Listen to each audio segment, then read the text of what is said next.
आज मैंने उठाया धूप का फ़ायदा। सुबह सुबह मन्नू को स्कूल भेजकर यहाँ वासु भी हो गया था स्कूल के लिए रेडी।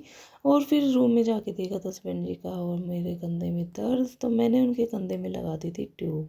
उसके बाद मैंने एक ट्रे को वॉश कर दिया था क्योंकि आंवला शॉर्ट्स आज हो गए थे ख़त्म। कचरे को रखा घर से बाहर और फिर उठा ली थी झाड़ू, क्योंकि आज मैं सारे काम जल्दी जल्दी ही कर रही थी, क्योंकि मुझे और भी कई काम आज करने थे।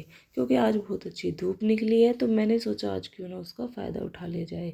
झाड़ू लगाने के बाद मैंने वॉश बेसिन को चमका दिया था और कपड़े मशीन में डालकर मशीन को कर दिया था ऑन। और फिर ऊपर जाके देखा तो बहुत अच्छी धूप निकली थी। तो मैंने कंबल चटाई और सबको धूप में सुखा दिया था, क्योंकि कल बारिश की वजह से मैं उनको नहीं सुखा पाई थी। और फिर मैंने उनको धोकर रखने की सोची, क्योंकि अब ये कंबल नहीं सुहाते हैं। और फिर मैंने सुखा दिए थे डेली यूज के कपड़े भी। नीचे आके मैं अपनी अलमारी सेट करने लग गई थी, क्योंकि मेरे कपड़े भी बहुत ज़्यादा बिखरे हुए थे। कई दिन से मन बना रखा था कि इसको समेटूंगी, लेकिन आज सोचा चलो मैं फ्री हूँ, तो फिर मैंने उनको समेट कर एकदम अलमारी को अरेंज कर दिया था। ये काम मैं थोड़ा जल्दी जल्दी ही कर रही थी, क्योंकि हस्बैंड जी भी जिम से आने वाले थे। देखा तो वो आ ही चुके थे और वो ले आए थे कुछ फ्रूट्स। और फिर मैंने अपनी किचन की हालत आप देख ही रहे होंगे, उनको बना के दी कोल्ड कॉफ़ी और वो रेडी होके चले गए ऑफिस। उनके जाने के बाद मैं लग गई कमर कस के किचन को समेटने। पहले बर्तनों को समेटा, फिर फ्रूट्स को टोकरी में धोकर रखा और फिर किचन को एकदम समेट कर क्लीन कर दिया था।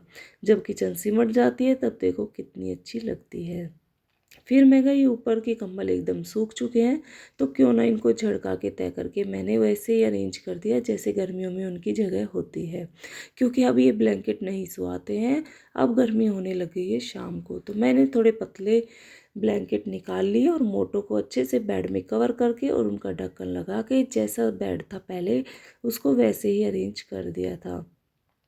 मैं ये काम कल ही कर देती, कल बारिश ने ये काम मुझे करने नहीं दिया था। आज मैंने धूप का फ़ायदा उठाते हुए सारे काम पूरे करने की सोची। शाम को देखा कि हस्बैंड जी की तबीयत ख़राब है और उनको बुखार था, तो ऑफिस से भी जल्दी आ गए थे। उनके लिए बनाई बढ़िया सी चाय और इधर डिनर में मैंने दलिया बनाया था और फिर पापड़ सेक के हमने तो डिनर कर लिया, लेकिन उन्होंने नहीं करा था। फिर की उनकी नून ड्राई। मिलते हैं नेक्स्ट ब्लॉग।